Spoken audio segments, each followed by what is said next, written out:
This is Southern Cross News with Rachel Williams. Good evening and welcome to Southern Cross News. A record number of Telstra employees are facing the loss of their jobs, with the company cutting 8,000 positions across Australia. To find out how these cuts will affect Tasmania, our reporter Monica Dadson joins us now. And Monica, what do we know so far? Well, Rachel, as we've just heard, Telstra hasn't revealed exactly where these jobs will be cut from. So exactly how many jobs in Tasmania will go remains unclear. At the moment, 765 staff work for the telco across the state in full-time, casual and part-time positions. We caught up with the Community and Public Sector Union earlier today. Its greatest concern is for staff working at Telstra's Hobart call centre. With Telstra saying that they want to move to an all-digital experience, that is a red flag for us that they might want to cut call centres in particular. Almost 100 people work at that call centre, and like everyone else, staff didn't find out about the cuts until this morning, many hearing the news on the radio. Staff are feeling really let down by this whole process. Most of them found out on their drive to work, which is just not good enough. The Tasmanian government says it's also concerned and is trying to find out how many Tasmanians will be affected. So, Rachel, it will be an anxious wait for many Telstra workers across the country over the next few weeks, especially those working in the Hobart call centre, who are waiting to hear if they're one of the 8,000 people losing their livelihood. Yeah, it will be indeed. Thank you for that, Monica. Monica Dadson joining us there. The state government has today announced Tasmanian priests will soon be required to report child sexual abuse under mandatory regulations.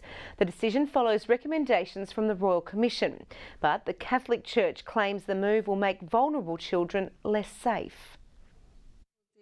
State Parliament today hearing Tasmania's soon to be in step with much of the rest of the nation, following 409 recommendations handed down from the Royal Commission into child sexual abuse. That Tasmania will be one of a number of jurisdictions in taking the lead in accepting in principle the need to include priests as mandatory reporters. The government to urge the Catholic Church to lift the veil from the confessional so that reporting can take place. And particularly accepting in principle that we will look at creating a criminal offence for the failure to mandatory report. But the Catholic Archdiocese says its priests are obliged by Catholic law to uphold the seal of confession, and that it would make children less safe because any perpetrator would then confess anonymously. New South Wales church leaders have previously claimed its priests would rather go to prison than abide by this law. Given its terrible history and the harm that it perpetrated on children, needs to have a good long hard look at itself and maybe examine its collective conscience.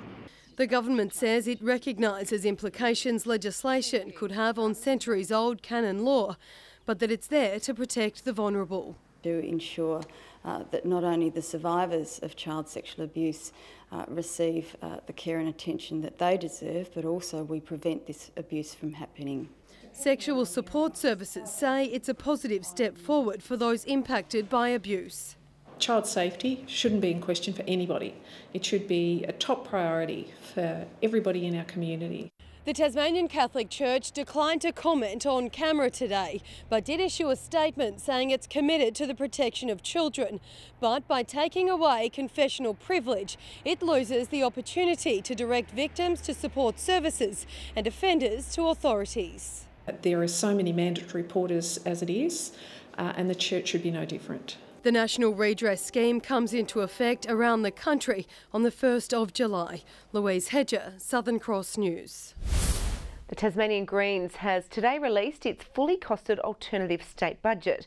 The party would introduce a climate change ministry, invest in social and affordable housing, reduce road funding and scrap native forest logging if it won government. It's a long-term vision for this beautiful island and its people. It prioritises action on climate, investment in clean energy, as well as increased investment in making sure Tasmanians have a place to call home. The government dismissing the Greens budget as a catastrophe, which is an assault on Tasmanian jobs and businesses. Glenorchy residents are facing a rate rise as the troubled council looks to shore up its finances. The council yesterday announced a bid to increase rates by 12%. The hike is expected to cost ratepayers up to $220 a year and would take effect in the 2018-19 budget. The council has defended its decision, insisting its rates are below average for Tasmanian cities. Mona Foma is hoping to go back-to-back and take out a 2018 Helpman Award for the Best Australian Contemporary Concert. The Summer Festival won the award last year and has once again been nominated. The nomination comes as Mona Foma organisers continue with plans to relocate the Summer Festival to Launceston, despite not receiving any financial support in last week's state budget. Organisers were hoping for funding through Events Tasmania, but say negotiations are still underway. The Helpman Award winners will be announced in 3.5 weeks. A new shuttle bus company will begin taking passengers between Hobart's airport and CBD from next month. Skybus, which currently runs an airport shuttle in Melbourne, says it will begin services in Hobart once airport and government approvals are ticked off. The service will include multiple stops in and out of the city. A landmark agreement to clean up Tassal's public image has been announced, with the company promising to recycle 100% of its plastic waste at a Tasmanian facility. The deal will see tonnes of plastic saved from landfill each year, while providing an economic boost for a local business. This facility in Georgetown will bring an end to plastic pollution from one of fish farming's major players. All of Tassal's soft plastics waste will be sent here for recycling once special equipment is installed in September. At the moment, the soft plastics are either sent offshore for recycling or they go to landfill. The deal means 100% of Tassal's plastic waste will now be recycled. The company has already been sending hard plastics to this site for the past 2 years. Now, soft plastics like nets, ropes and feed bags will also be crushed and converted. The different process is basically for the nets because that's the most complicated thing to recycle. Once the equipment is installed, Envoronex will become one of only a handful of places in the country which can recycle soft plastics. The new process is likely to create 4 new jobs while making Tassal the company's biggest client by far. We're looking at probably sending, in terms of soft plastics, I'd say probably around 150 tonne a year. Tassal did not confirm whether plastic waste from fish farms built in the future, such as the one proposed at King Island, would also be fully recycled. We're still in the feasibility stage in terms of collecting information from King Island. We're really confident that our partnership with Envoronex is going to last well into the future. Tassal says it will be 6 months until the shift to 100% plastic recycling is complete. Tom Johnson, Southern Cross News. With the winter weather well and truly here, RACT Insurance is urging Tasmanians to be careful when heating their homes. The warning follows a 22% increase in house fires last winter. A third of those fires sparked by wood or electrical heaters. It's a really topical sort of issue at this time of year, in particular with heating, and we just urge people to make sure that they check on their appliances, maintain their attention when they're using them to minimise the potential risk. RACT research also revealing around 60% of Tasmanians don't have an emergency evacuation plan. Hundreds of Tasmanian dancers have taken to the stage, showing off their best moves while also raising thousands of dollars for sick Tasmanian children. The Night of Dance was performed at the Princess Theatre. Renowned Australian dancer Marco Panzic choreographing the opening number.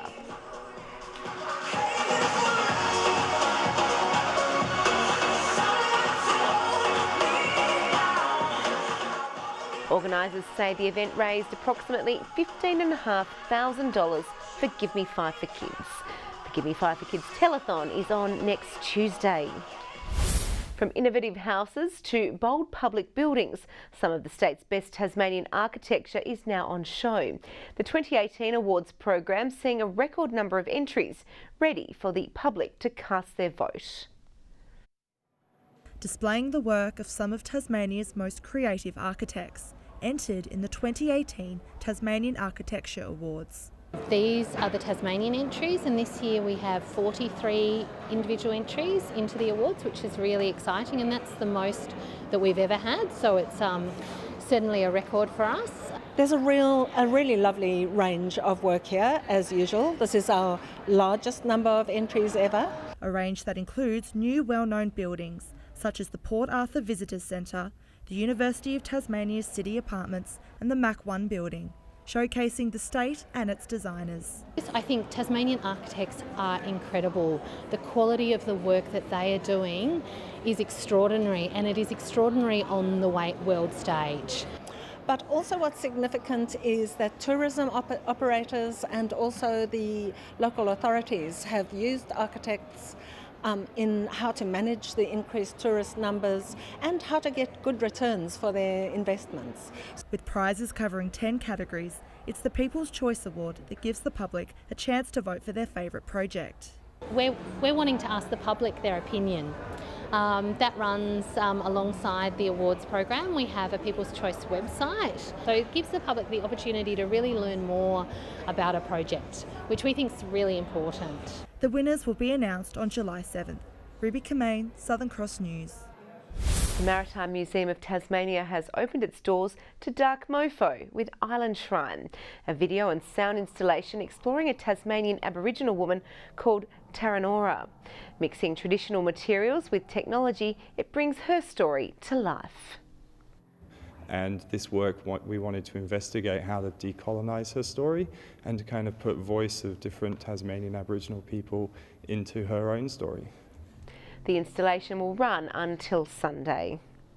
Multicultural Youth Tasmania is using technology to help those struggling in the community, today launching a new website linking all migrant youth centre services together and providing a supportive space for young people from refugee or migrant backgrounds. 15% of youth in Tasmania are from multicultural backgrounds, and these guys face unique barriers and have unique needs during the settlement process. So our programs are designed to support these guys to get active in the community and become active citizens of Tasmania. The website provides access to employment, sport and wellbeing services. Now a look at the day's business and finance news thanks to Tasplan, your local super fund. The Australian share market is at its highest level in more than 10 years as significant gains by the major banks outweighed a sharp drop for Telstra. The ASX 200 index has risen by 70.5 points. A short time ago, the Australian dollar was trading at just under 94 US cents and 107.12 New Zealand cents. The basketball and Launceston Tornadoes will be hoping to bounce back from last weekend's tough 4-point loss to Melbourne when they take on the Basketball Centre of Excellence in Canberra on Friday night before travelling to Sandringham to battle the Sabres on Saturday. If we handle our business and take care of our game plan, we'll be successful. And Sandringham as a team is a tough team that's in the top 4, so we know we have to bring our A game. The side will be without injured captain Lauren Mansfield, but new import Courtney Williams will be good to go despite sending a scare through the Tawns camp last weekend. She played solid. She did what we needed her to do, and she's going to be a huge force going for us forward in the season. The Tawns are currently sitting just inside the 8, and the weekend's doubleheader could prove crucial in the race towards finals. After years of fighting his way through the ranks, Tasmanian boxer Luke Jackson has secured himself a tidy payday for his upcoming bout. The Tasmanian featherweight returned home to Hobart today following a whirlwind press tour in Ireland. From brawling in front of a few hundred at Hobart City Hall to preparing to fight in front of 20,000 screaming fans. This is a great payday. This is a great payday. 6 figures. 6 figures. That's all I'll say. Come August 18, the Tasmanian squares up with interim WBO featherweight champion Carl Frampton, who holds a record of just 1 loss and 26 wins, 14 of those by knockout. And with Jackson taking on a string of unknowns leading up to the bout, some are questioning whether he's earned the right to be in the ring with the Irishman. If I'm not ready now, I'll never be ready. I'm 33 years old and look, people talk and a lot of people said I'd never get this opportunity, but it's here. And with an underdog victory at Windsor Park, meaning a shot at injured world champion Oscar Valdez, Jackson begins an intensive 8-week training camp in Sydney on Sunday. Then it's back to Belfast for the fight of his life. If I win this fight, my life changes. That's when we're talking, $1 million paydays. If I win the belt, I'm bringing it back to everyone here. It's Hobart, Tasmania's belt, you know what I mean? If you hate me, now support me. And if you support me more. Temperature didn't reach great heights in Hobart today, just 10 degrees today. Burnie and Devonport reached 14. Launceston's 15 was the state's high. That was also recorded at St Helens, Friendly Beaches and Flinders Island. The overnight low was -3 at Butler's Gorge on a day where temperatures are up to 4 degrees below average. Smithton, Low Head and Strawn 14, King Island 12, Ooze 6, Lyawini a top of 5. Extensive mid to high level cloud moved over the state today from the north to the south. A few showers scattered across the north with all that. And more of that type of cover over much of southeastern areas, but most of the mainland cloud-free, apart from that low-level band over the south of WA. Tomorrow, a decaying cold front moves over southern Tasmania, another more active front over the Bight, a high-pressure ridge to the north. The northwesterly winds will tend more west-southwesterly tomorrow at 10 to 15 knots, but reaching 20 knots over the west and south with a 2-metre swell. And for Hobart tomorrow, a partly cloudy 13 on the cards, 13 also for Cygnet and New Norfolk with a bit of cloud about. Launceston, cloudy and 14. Morning shower for Devonport clearing, 13 the high and just 12 for Campbelltown. Burnie tomorrow, a morning shower, a top of 13 later, 13 the high for Strawn as well, and a shower or two for Smithton, 14 degrees. St Helens partly cloudy and 15, bit of cloud for Swansea on 14, and Fingal early fog clearing to a top of 13. There's Friday's forecast, showers over the west, far south and Bass Strait, snow to 800 metres on Saturday and showers contracting to the west and far south, so fine for the Hawks at UTAS, and on Sunday more showers over the west, far south and Bass Strait. Morning fog followed by a shower in Perth tomorrow, partly cloudy in Adelaide, mostly sunny in Melbourne, a frost to start the day in Canberra, fine for Sydney and a sunny 23 in Brisbane. Cooling conditions at the moment, Hobart partly cloudy and 7 degrees, 11 degrees in Launceston right now, a bit of cloud over Devonport as well, and 11. Rach. Thank you for that, Murph. Well, that's all your news for now. I'll be back later with updates. Thanks for joining us. Good night. Call me out.